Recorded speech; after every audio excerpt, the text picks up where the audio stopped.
the voice of Indiana County, WCCS 101.1 FM and AM 1160. Indiana Area School District Superintendent Michael Vuckovich is with us. Conversation brought to you by Marcus & Mack, a law firm representing injured people. Mike, good morning. Good morning, my friend. How are you doing? It's wonderful to have you with us here today. Doing great. Hope you are as well. Oh, likewise. It's an honor to be here, and thank you for taking time out of your day to put me on the show to talk about some of the great things going on here in the district. Well, one of the things I wanted to ask you about is you're dealing with the same issue that practically every school district is dealing with.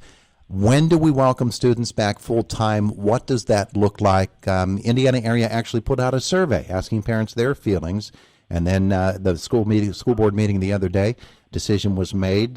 Talk about that whole topic and how you approach it at Indiana Area. Thank you very much. So on Monday night, the board approved to open and increase the amount of in-person instruction in grades 7 through 12 from 2 days a week to 4 days a week. And that was a very engaging, enriching discussion, and it comes as really a couple things. One, with the vaccine being provided to our staff, and two, with the CDC regulations making a recommendation to change student distance from 6 feet to 3 feet with regards to social distancing. So they had to weigh out the pros and cons of that conversation, and there was a vote that was occurred, and we decided to open up 4 days a week. We think, number one, our safety is our priority, but we think with the recommendations and changes from the CDC, it puts us in a position to increase the amount of in-person instruction, because collectively our board values face-to-face in-person instruction.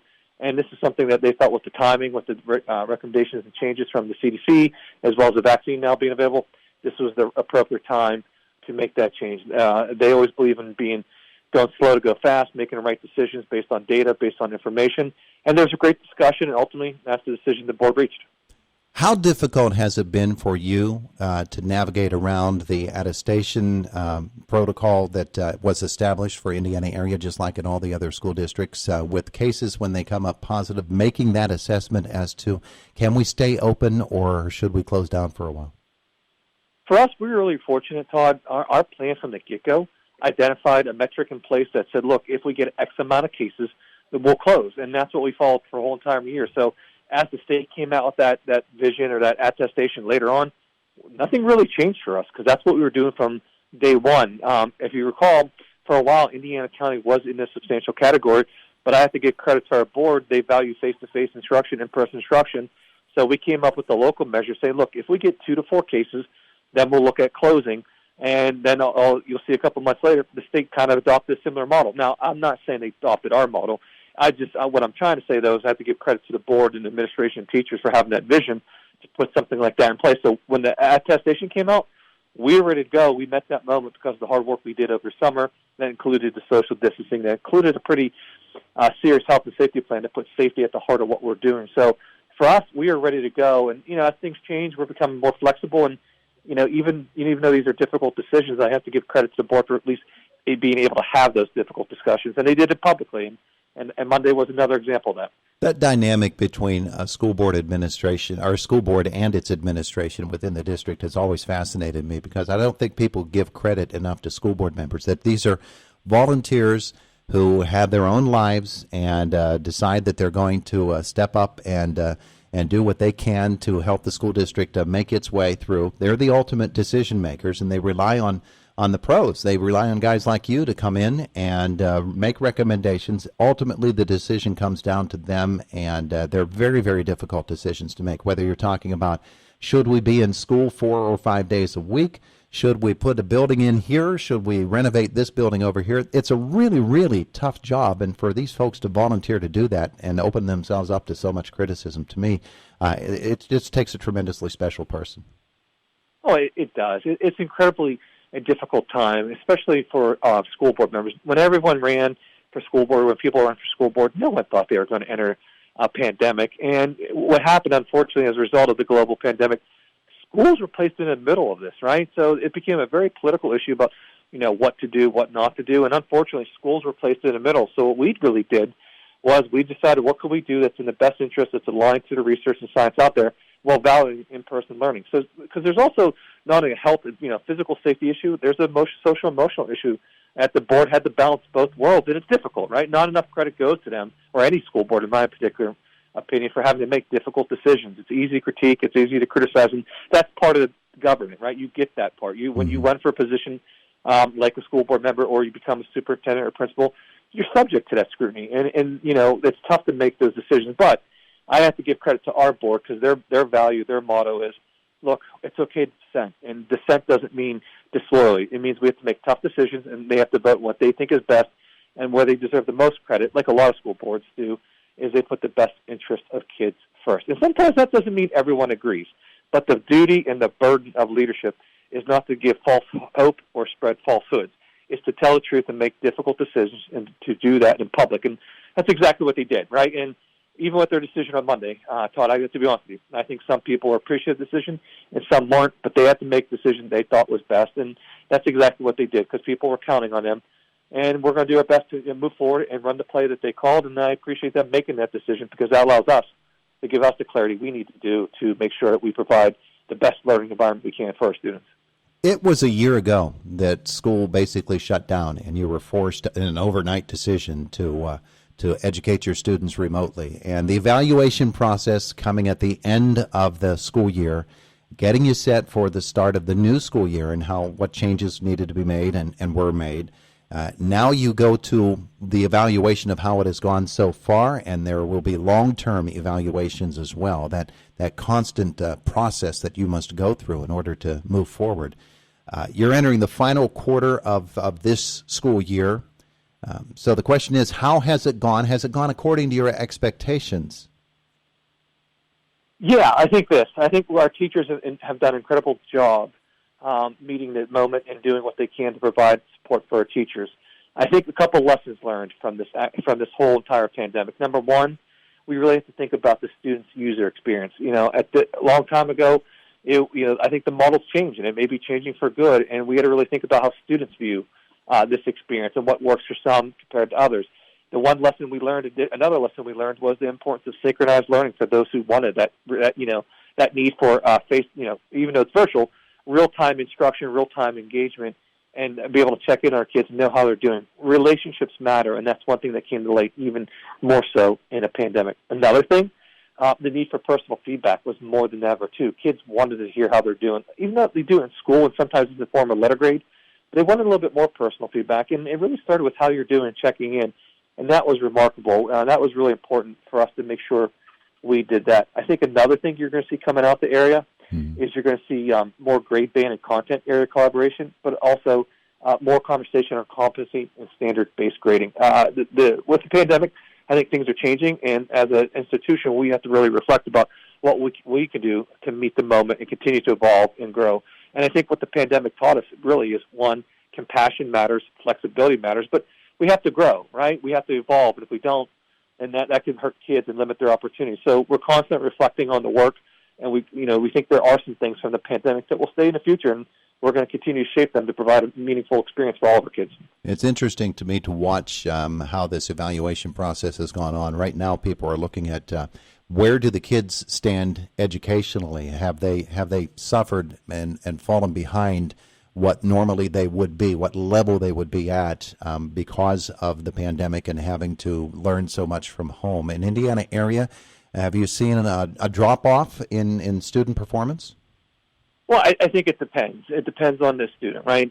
As we know, some students have thrived in the hybrid model or synchronous or remote, and some have not, and that was all taken into consideration. So to make a blanket statement is very difficult. What I think what we can say is some have thrived in this environment and some are struggling, and that's why several months ago, those students who were struggling, we offered them to come in up to 4 days a week. So when you look at the change or the decision the board made on Monday, some of that was already occurring, meaning those kids who were struggling, we are bringing in. The thing that we noticed that we had to look at ourselves from a systems perspective to say, what more can we do to connect with our kids? What more can we do to see how they're doing, how they're feeling, and provide feedback? So our systems was really the biggest reflection piece, and I like that because when you look at it from a systems perspective, Todd, it takes the onus off students and families, and it puts the onus on us and says, what can we do more as an organization to help those kids struggle? Now, with that said, do I see and expect a dip in performance? I think that's a fair statement. I think that could occur. I don't really necessarily think the use of PSSAs and Keystones this upcoming year is a step in the right direction. I do believe in accountability and assessments, I just think now our local diagnostic exams will be more important than ever, and that's how we're going to start the recovery process. And I have to give credit to the board for investing, $250,000 and $250,000 into our summer programming. It's going to help get those kids the extra support they need. So whether kids who did fall behind or kids who think they need extra help, that safety net, that support system will be there here in June and in August. That was going to be my next question. Do you anticipate that there will be increased activity among the students attending summer school this year? Evidently, moms and dads would want that to happen, but kids probably need to recognize as well if they are falling behind.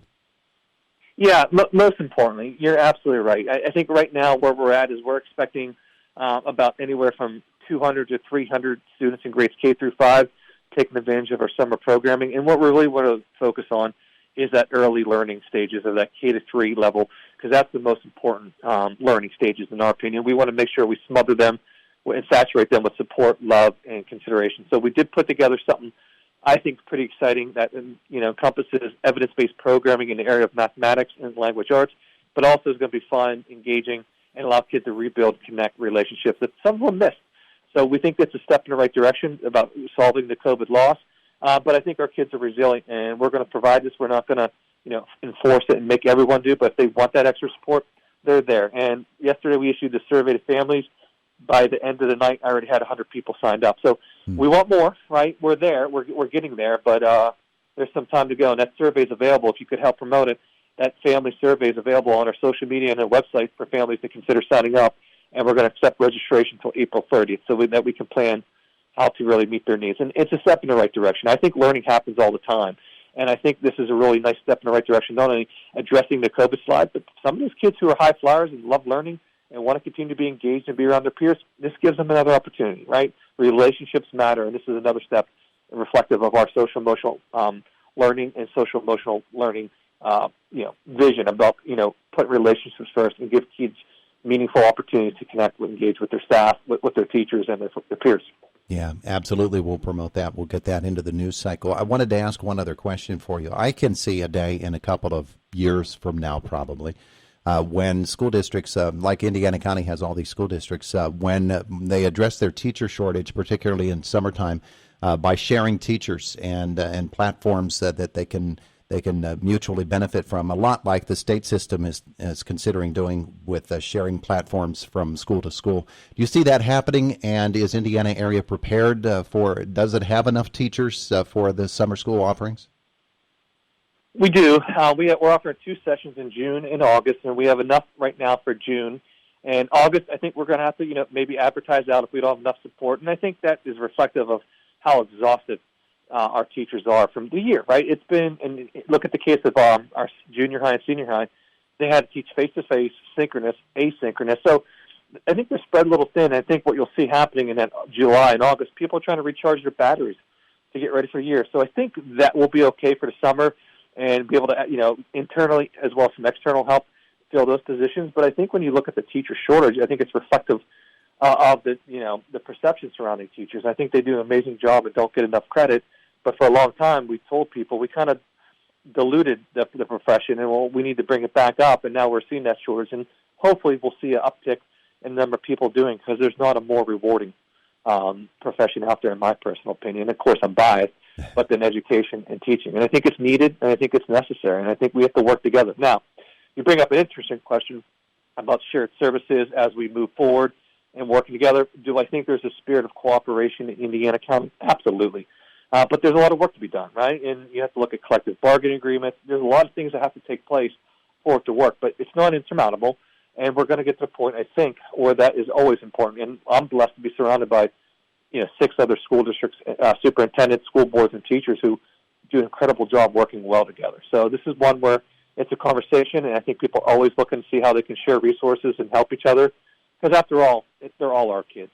And we want to help everyone, support everyone we can. It's an ongoing conversation that will take time to really germinate and to take hold and see what's best for everyone. Oh, man, you and we could talk for hours on this, but I'm out of time now. Superintendent Michael Vuckovich, Indiana Area School District. Hey, thanks for spending some time with us today. Oh, absolutely. Look forward to every time, Todd. Take care, and thank you for the opportunity. All right, bye now. There you go. It's the voice of Indiana County, WCCS, 101.1 FM, AM 1160 FM, AM 1160 FM,